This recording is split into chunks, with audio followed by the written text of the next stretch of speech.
friends, welcome to the last episode of the first video podcast series of RCS Cyprus, titled Meet the Royal Commonwealth Society and the Commonwealth. I don't think there will be a better way to close this first video podcast series.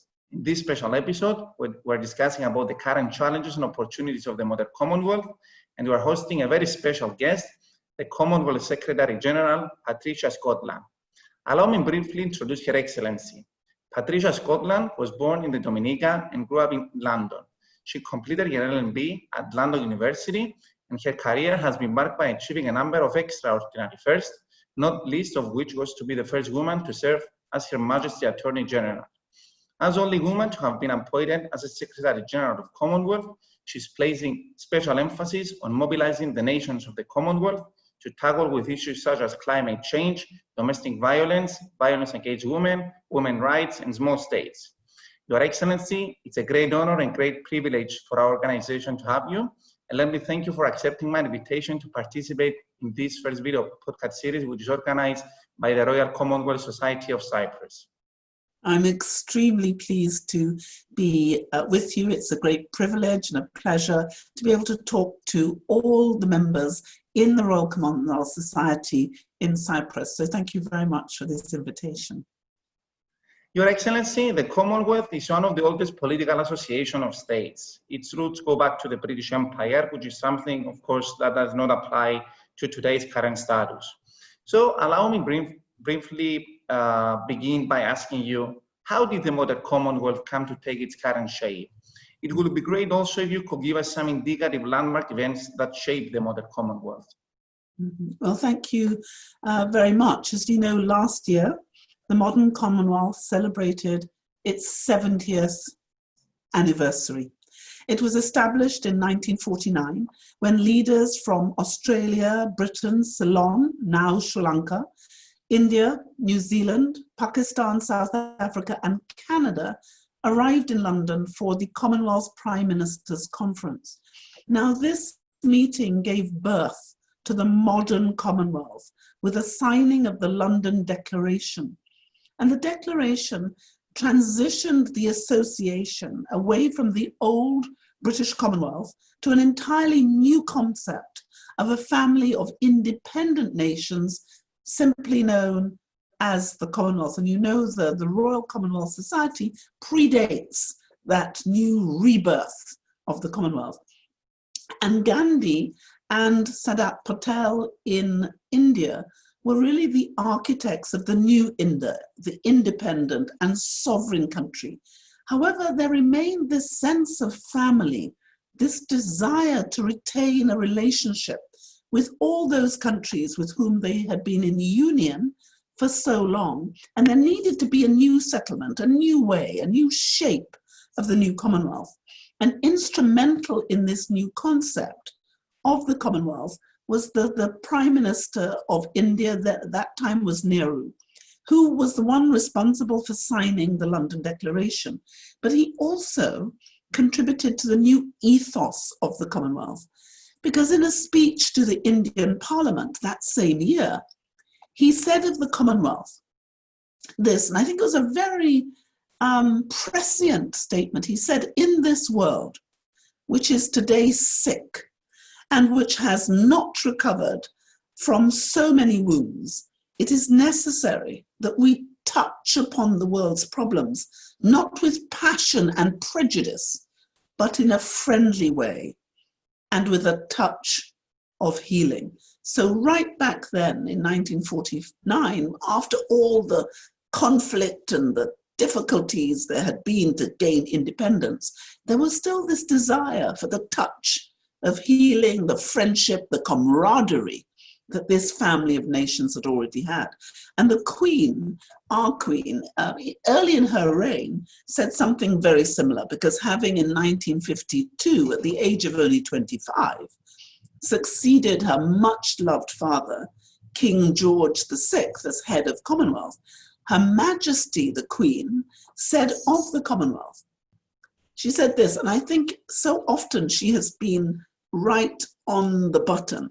She said, "It is an entirely new conception, built on the highest qualities of the spirit of man, friendship, loyalty, and the desire for freedom and peace. And it was extraordinary because she was the first person right at the beginning of her reign to talk about equality between the races. And if you can remember, at that stage, frankly, the majority of our world was fundamentally racist. It was divided. We had apartheid. We had in South Africa, in Zimbabwe, in places like Kenya, but also in America, and indeed in Europe, there were huge issues. So she was bringing something really exciting and fundamentally different, but also brave, making this statement about how we as human beings are equal, and that this concept is going to be built on the spirit of man, on friendship, on loyalty, on freedom, and on peace. So it was an exciting beginning. But you know, since then, the Commonwealth has continued to grow and develop, taking on even more significance than ever before. We now have 54 countries with a combined population of more than 2.4 billion people. And we represent every continent. And we are, I think, an extraordinary collection. And 60% of our new Commonwealth is under the age of 30. So this is a young people's association. And economists talk about the benefits that we've got. And one of those tangible benefits is in relation to economic, because we know that there is a Commonwealth advantage. So it is 20% cheaper for us to do business with each other than anybody else. And this has been identified as such a huge positive. So the foundation of our Commonwealth family is based on our strong shared values, equality, democracy, freedom, and in these new countries who are coming to join us, not just the old Commonwealth, but countries like Mozambique, never was part of the British Empire. They joined us, but countries such as Rwanda, where we're going to go for the next Commonwealth Heads of Government meeting, also, when they joined in 2009, they had never been part of the old Commonwealth. And even today, we have more countries, new countries, who want to come and join the Commonwealth, and they want to join us because of our values, and also because they recognize that in a world which is so often divided by difference, we are in fact always stronger when we work together. And I think that's what gives us something special. We have colleagues from Europe, but we have them from Africa, from Asia, from the Pacific, from the Caribbean. And that mélange brings a richness and a flavor which I think you don't get anywhere else. It's only around our table where you get some of the biggest, richest countries sitting right shoulder to shoulder to some of the smallest, the weakest, and the poorest. But in our family, everybody's equal. There's no one who is bigger than the other, no one who has a bigger voice or a bigger say. We've got no Security Council, we've got no veto votes. And that equality, I think, is really important. And that's what makes our Commonwealth special. Thank you very much. A follow-up question is about the current state of health of today's in terms of governance, the main bodies of the organization, etc. Well, I think it's, if you look at where we are as a Commonwealth, the Commonwealth today is a young, dynamic, and modern organization, which continues to have an enormous impact in terms of helping it to strengthen democracy, grow economies, boost trade, and address the threats such as climate change, debt, and inequality. I think, again, it was the Queen who says the Commonwealth was the original World Wide Web. So before they had that internet connectivity, we were doing it. And now, at a time when multilateralism seems to be under such threat right around the world, and we see nationalism and narrow self-interest on the rise, many people see our Commonwealth as a beacon of hope and promise. And we have been called by some the world's only democracy club. And we continue to encourage democracy and the rule of law in all our members, seeking to inspire confidence in the benefits of international cooperation and collective action.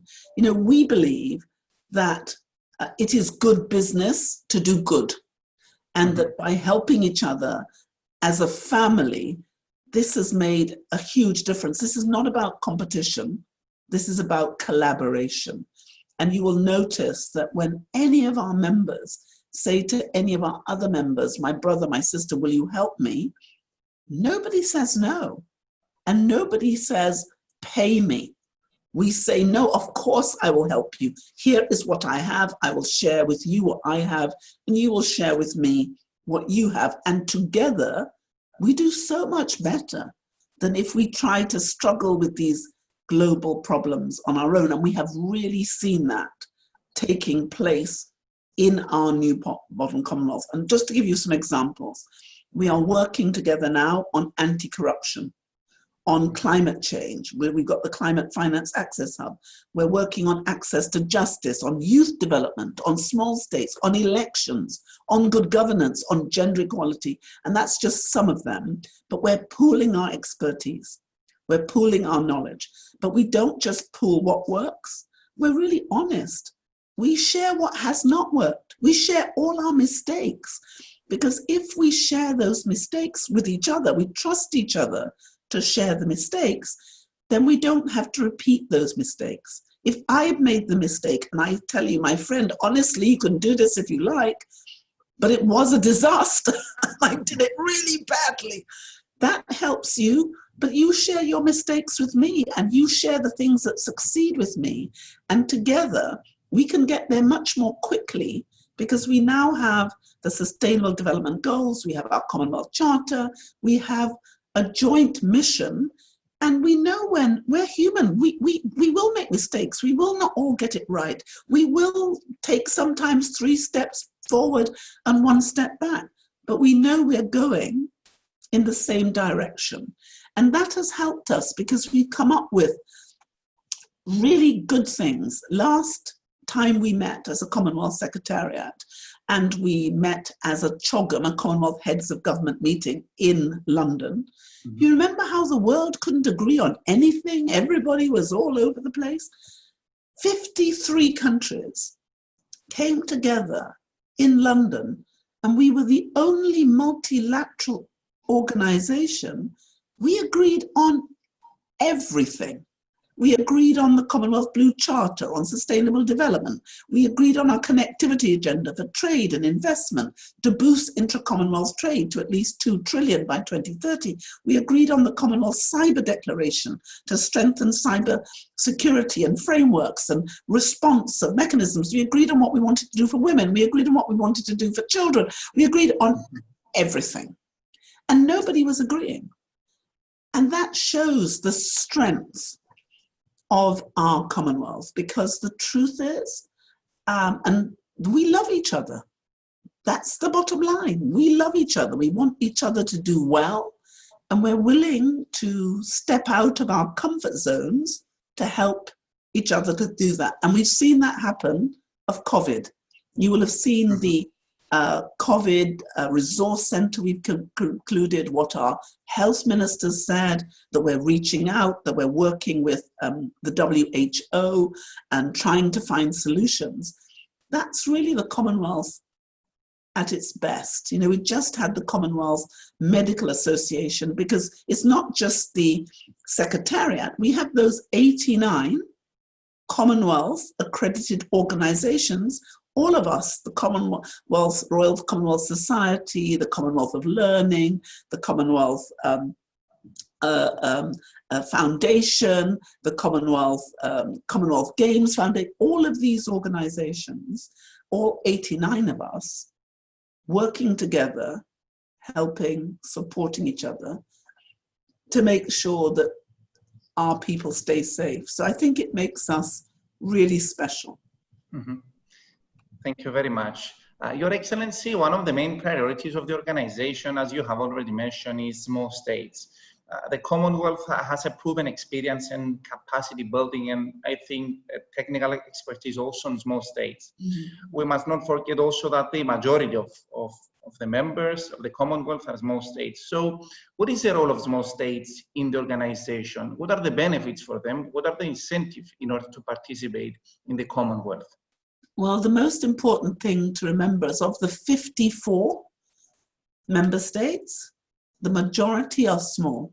It's 32 out of 54, and 25 of those are small island developing states. So if you think that there are only 39 small states in the world, the Commonwealth basically is the small states organization. And I think we have to give Cyprus a very, very special thank you for the fact that small states have been able to join. Because you will remember that there was a big discussion when Cyprus wanted to join the Commonwealth in 1961 as to whether they could, because they were seeing, Cyprus was seen as such a small little country and all the other countries joining were so big. And because Cyprus was like the bridgehead into the Commonwealth for the small states who were independent, after Cyprus came all the other small states. So Cyprus's leadership role in the Commonwealth, I think, can never be forgotten, and you will always be applauded and loved because you are the ones who made the pathway which so many others have followed. Look at Nauru, which is the smallest, and notwithstanding that the fact Nauru only has 11,000 people on her island, she has a president, she is democratic, and she has been able to, so I think it has never been more important because the Commonwealth is really the advocate on behalf of small states. If you can see what's happening to us right now with climate change, it was the small states in 1989 in Langkawi in Malaysia who basically were able to argue so strongly that we needed to have a climate change declaration. Because back in 1989, because the bigger states were able to listen to the reality that was being explained to them by the small states, they heard them. And in Langkawi, the Commonwealth as a whole family said, if there is any delay, then the aberrant consequences of climate would be seen. And they said right back in 1989, before the first COP was ever created, they said this poses an existential threat to small states. So that leadership role of small states has been there throughout, and on climate change, on also the vulnerability index, because it was as a result of the Commonwealth creating this conversation about vulnerability, not just in relation to climate, but in relation to size. So if you look at the work that the Commonwealth did on vulnerability on small states, that was pivotal to making that debate a reality so people could hear. Because there is one thing that happens when you're talking on your own, and it's hard to make the world listen.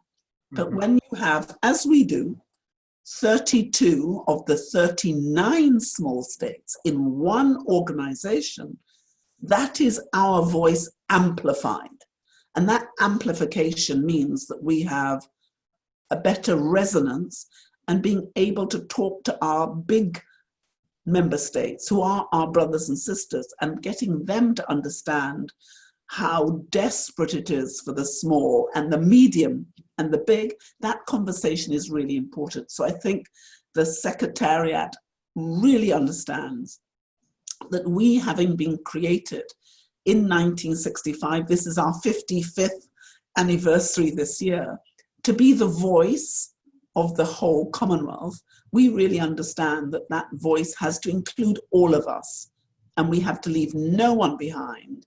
And with the Commonwealth being the majority of small states, that really includes them, but also because, as I said, the Commonwealth is 60% under the age of 30, our Commonwealth has been very, very fundamental in advocating the young people's voice, because we've been doing the youth and representing the youth in the world for the last 45 years. So long before the other agencies and bodies had a youth aspect, it has always been fundamental to what we have done in the Commonwealth.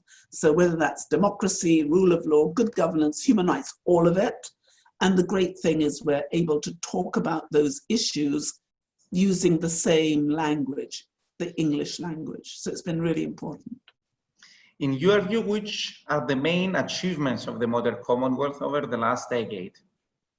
Well, I think what we've done on the Commonwealth Charter has been really important, but everything we've done in the last 10 years on the economy and on climate change and on youth has been a fundamental important. I mean, if you look at the changes that's happening in the world, and our commitment as a Commonwealth family to look forward with optimism, recognizing the challenges that we face, but determined to continue to fight for our values and meet the needs of our members. You will know that it was the Commonwealth who, since the 1960s, has fought for freedom and peace. It's been the Commonwealth who has fought against race discrimination. We were the ones in 1961, in the 1970s, 1980s, 1990s, who said, we will never surrender this. And I think it was poignant when Nelson Mandela came out of prison and became the first president of South Africa, that he identified that in the 35 years of struggle, it was the Commonwealth who had raised that flag, who had been faithful, and who had never, ever lowered it. So that contribution was very much seen. But if you look at the challenges that face us right now today, they are serious. Firstly, there is the pandemic. This is the first global pandemic we've had perhaps since the Spanish flu, but we know it may not be the last. So the fact that we have together, through the regular meetings that we make for our health ministers, the fact that we are binding together to create an approach which will not only keep us safe from this pandemic, but we may be able to use for the next, because we've got to be honest, there may be another one, is fundamentally important. The fact that we are going to have to face the onslaught of the new climate crisis that's coming our way. You've already seen that crisis starting this year. We've had cyclones in the Pacific, cyclones in Asia, the worst that we've had. We're bracing ourselves now for the hurricane season that's about to start in the Caribbean. But we've had floods and desertification and locusts through Africa and Asia, and it's just rising. So this is a huge issue for us right now, and we have to continue to advocate on that behalf in a way that's going to be the difference. We also are going to have to look at the economic consequences of COVID. The fact that we have decided to keep our people safe by locking down and by complying with the WHO criteria, it has caused huge economic cost to all of us. The estimates is that it will cost the developing world about $220 billion, but the world generally about $2 trillion. And if you look at what that means for us, particularly for our small island countries, some of our small island countries are dependent, 50 to 70% of the GDP is tourism and tourist-related services. So this will have a very detrimental impact on our economic position. So this means that we have to work hard together now to repair some of that economic damage. We've got to take the 21% of Commonwealth advantage that we have, and we have to work that advantage. We're looking at how we can come up with new processes, because normally the UN World Tourism Organization will do this, but we understand that they don't focus so much on the small or the least developed or the developing, and they haven't really perhaps heard the voice of the African, Caribbean, Pacific. And so we are now going to, as a Commonwealth, have to look at how do we respond to those small states in order to accelerate the economic recovery. In regards to the financial implications of COVID-19, how the Commonwealth is taking steps to assist members during the pandemic? Well, we have started we created the Commonwealth Response Centre, which is like a one-stop shop on our website, which is thecommonwealth.org. We have amalgamated the information coming from the WTO with the information coming from other agencies, including non-governmental agencies like the Johns Hopkins University and others, so that when our members go onto that site, they have a multiplicity of different information that they would need, particularly for the small ones who find it difficult to get the empirical data to make the decisions. But we are really taking advantage of our connectivity agenda that I spoke about earlier, so that we can look at how we can support small and medium-sized businesses. Most of our businesses are small and medium-sized in our Commonwealth. So how do we protect them? One of the things we did is we created something called Kulburi, because we know that if you apply our rule of law and our rules in relation to common law, many of the things that our businesses genuinely did without knowing that the COVID pandemic was going to come might disqualify them from continuing in business, but also maybe even being directors. So what we've done is we've pooled all the information we have to create Commonwealth best practice models, so that if our member states wish to ease the rules and regulations to take advantage of the help that our members need, they have already got an opportunity to do that. So we're looking at things like that. We're looking at laws, we're looking at regulations, and we're looking at support. But we're also looking at how we can take advantage of digitalization. So we're working on fintech and giving opportunities to our member states to take part in courses that are being held in Cambridge and elsewhere, so our members can learn how they can quickly or more quickly take advantage of the digitalization. But we're also looking at seeing how we can amalgamate the lessons that are being learned right across the Commonwealth, so we can share that data with each other and we can strengthen the opportunity that there is to take advantage of the economic opportunities. If you look at the what happened in the last two economic crises, we know that the bilateral trade on average is 20% cheaper to do it. But we also know that after the global financial crisis of 2008, the Commonwealth exports in goods grew by around 8%, compared to 5.5% for the world over between 2010 and 2018. And then during global trade slowdown in 2012 and 2016, the Commonwealth services exports grew by 7% on average, more than twice the growth rate of the rest of the world. So we are really looking at our smart opportunities. And in terms of trade, we have $700 billion worth of intra-Commonwealth trade. And that was up to November of last year. And at one stage, we thought we wouldn't get there till the end of this year.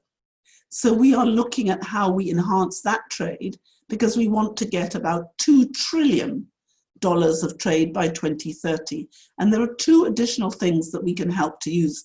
One is the WTO Trade Facilitation Agreement, and the other is the African Free Trade Area. We have 19 of our Commonwealth countries who are in Africa, and they are at the top of the good governance, or the middle of the good governance message. So working with our African colleagues and working with the Trade Facilitation Agreement, we hope we can do mirrored procedures. What if we could increase that 21% advantage? What if we could do it to 30%? So it was 30% cheaper, easier, faster for us to trade with our Commonwealth partners. That would help to regrow our economy, but also compensate for the opportunities. And we're also going green and blue. So the Commonwealth Climate Finance Access Hub has been very successful. We've already managed to deliver to our member states $33 million, and that came from just a £1.5 million investment. But we have $575 million worth of projects in the pipeline. So if we can galvanize that money, and we can stay blue, we can work green, and we can be holistic and leave no one behind, maybe we can help each other to make it a little bit easier, a little bit better, as we struggle with the real horrible consequences that COVID and climate change has brought to us this year. Thank you very, very much for this comprehensive answer. Beyond the COVID-19 implication and consequences in the Commonwealth, does the Commonwealth face some traditional challenges? For example, we have some voices that argue that the Commonwealth is an old-fashioned organization, or some others they are claiming that it's an organization with no substantial influence in the international scene. How do you respond to that? I think by looking at the evidence, which demonstrates that that is actually not true, and the opposite is the case.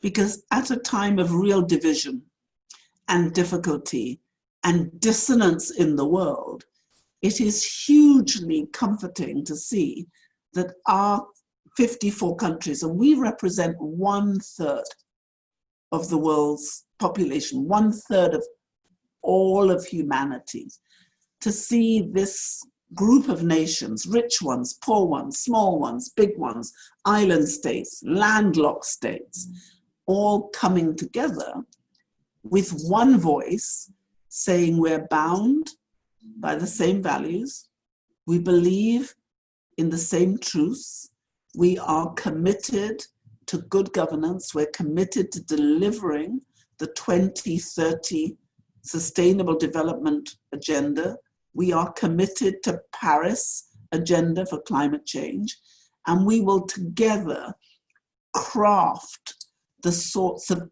answers that are needed. And if people want to see the value of the Commonwealth, I think they should just look at what the Commonwealth did in 2013, when we signed the Commonwealth Charter. That Charter 1 to 16 is actually the Sustainable Development Goals, 1 to 16. If you look at SDG 70, which is partnership, it's in our preamble. So the importance of the Commonwealth is because we represent 1/3 of the world, and because everybody sits round our table and everybody is equal. If we can listen to each other, if we can respect each other, if we can hear what each other is saying, and because nobody comes to our table with a veto. So if we don't agree, We don't agree. So what happens is everybody comes to the table ready to listen and ready to consider, so, okay, what joins us? And so in 2013, 53 countries talked about, actually 54 countries talked about what joined them. And out of that discussion, which took 2 years, 3 months and 11 days, out of that discussion was born the Commonwealth Charter. And out of that charter was taken the Sustainable Development Goals. So that is the importance. If you then look at what we did in Malta, Ban Ki-moon came to our Commonwealth Heads of Government meeting in Malta. And what we decided as the Commonwealth for climate would be enforceability of a 2 degrees, a benchmark with a 1.5 aspirational target. That was in November 2015. That's what the Commonwealth agreed. What happened in Paris? Enforceability, 2 degrees, and a 1.5 aspirational target. Now that is because the Commonwealth can be the pathfinder for agreement. And if we make that path, then others from the rest of the world can use that path to get to agreement, because everybody can say, I can see someone who looks like me. You know, other European countries, we have European countries, we have Caribbean countries, we have Pacific countries, we have Asian countries, we have African countries. So whatever the rest of the world is looking for, they can see it in us. I'm a small country, I'm a big country. I'm a country the size of India, 1.35 billion people. But I'm a country the size of the United Kingdom, 62 million. I'm a country the size of Nigeria, almost 200 million. Pakistan, so whatever size you are, whatever culture you have, whatever religion you have, I'm Jewish, I'm Catholic, I'm Sikh, I'm Muslim, I'm Hindu, I'm whatever religion, we have every religion in our Commonwealth, but we also have people who don't believe in any religion. So we have loads of atheists, we've got everybody. So I think that's what makes us relevant. And what we've done on the climate change issue, what we've done on the trade issue, what we've done on the youth issue, what we've done on good governance and peace and law, all of these issues make us more relevant today than perhaps we've ever been. And I agree with Her Majesty when she said that the Commonwealth was and remains the original World Wide Web. And those networks of networks of networks give us our real strength and our opportunity to thrive and not just to survive. Taking advantage of your previous experience, I would like to ask you about UK and Commonwealth relation. Taking to the fact that the UK is not part of the European Union, how is the Commonwealth handling this? In other words, what is or what can be the role of Commonwealth in a post-Brexit era? Well, one of the things we are incredibly grateful for as a Commonwealth family is we still have 2 of our member states who are members of the European Union. And that, of course, that's our beloved Cyprus and also Malta. Mm-hmm. And both Cyprus and Malta have made a huge commitment to say that you, and together with Malta, will continue to be the bridge between the Commonwealth and the European Union, which is incredibly important to us. But also, I think the United Kingdom has made it clear that although they are leaving the European Union formally, they're clearly not leaving Europe. And they are still anxious to have good relations and good trade and good opportunities to trade with the European Union. And they wish to remain global Britain open for business. And I think this is where our two remaining members of the European Union will be lifting, if you like, an even greater amount of the burden, because it'll be resting on your two very able shoulders, Cyprus and Malta. And I think there is a lot of work for us to do. I was very pleased at the Commonwealth Trade Ministers meeting that took place last year, that those trade ministers came together once again, showing a clear commitment to the rule of law, to the system of world trade opportunities, and that we were clear that we believed in the multilateral relationship. And that again was a moment, and you know the sort of stress that the WTO has been put under, the worries there were about the appellate jurisdiction of the WTO and the need to support it. And it was a very important moment that our Commonwealth trade ministers came together, and our health ministers have come together, and our law ministers are coming together, and our women ministers are going to, women affairs ministers are going to come together in the late summer, but our sports ministers are coming together this month.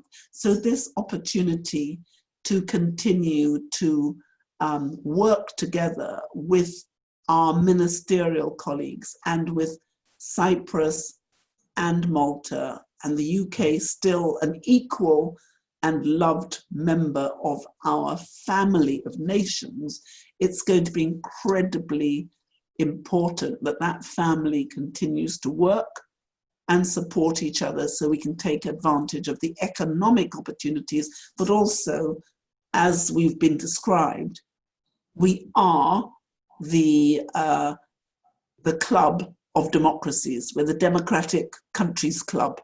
So that's an important role for us to play, to support Europe and the European Union, but to support global trade and global good governance.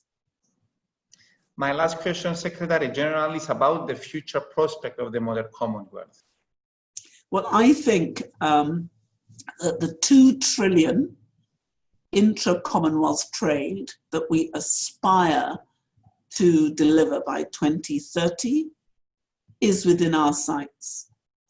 I also believe that there are huge opportunities as a result of our approach to climate change, where we are developing a regenerative model of climate change, which will help us to have a sustainable future, particularly a sustainable future for our young people.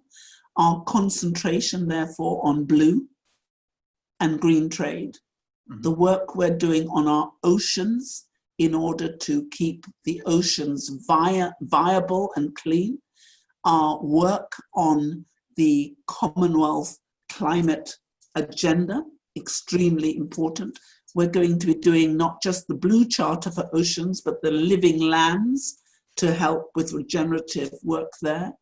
But our youth, our young people are our future, and they are innovative and creative, and they, for me, are the future of the Commonwealth, and they are very, very exciting. If you ever want to cheer yourself up, and I know that you will have found this in being in the University of Nicosia and the Royal Commonwealth Society, just go and spend time with our young people. They are a total inspiration. I've said in the past that human genius got us into this mess, and human genius is going to have to get us out again. And our young people are that human genius. And as I say, whenever I want to cheer myself up, I just have to go and be with Commonwealth young people, and then I have confidence that all will be well, because they are phenomenal. So for all the young people who may watch this podcast, can I just take the opportunity to say thank you. Thank you for your hard work. Thank you for your commitment. Thank you for your genius. Thank you for your innovation. And thank you for being our tomorrow, because I have confidence in the Commonwealth, because frankly, I have confidence in our young people, and they're magnificent. So I would say thank you to them. Secretary-General Scotland, let me thank you for this really interesting and productive discussion. I'm extremely impressed by your positivity, willingness, and passion for the Commonwealth. Again, it was an honor and privilege for our organization, the Royal Commonwealth Society Cyprus, and for me as a person to have you. And I hope that we're going to have the chance to meet in Cyprus soon. I would love that. And do congratulate all your students, because I know this must have been such a difficult time for them. They will be studying at home on their own, and it's, you know, people have been talking about them as the coronavirus generation. So I will say, let's be the coronavirus generation for the greatest things. So there'll be the greatest innovations, the greatest productivity during this time. And I wish them all, and you, the very best of luck. And I look forward, if God spares, to come and visit Cyprus again. It would be such a pleasure. Such a pleasure. Thank you very much again. Dear RCS friends, this is the last episode of this first video podcast series, Meet the Royal Commonwealth Society and the Commonwealth. Stay tuned for the upcoming series in the following weeks. In the meantime, have a nice summer and stay safe. Bye-bye.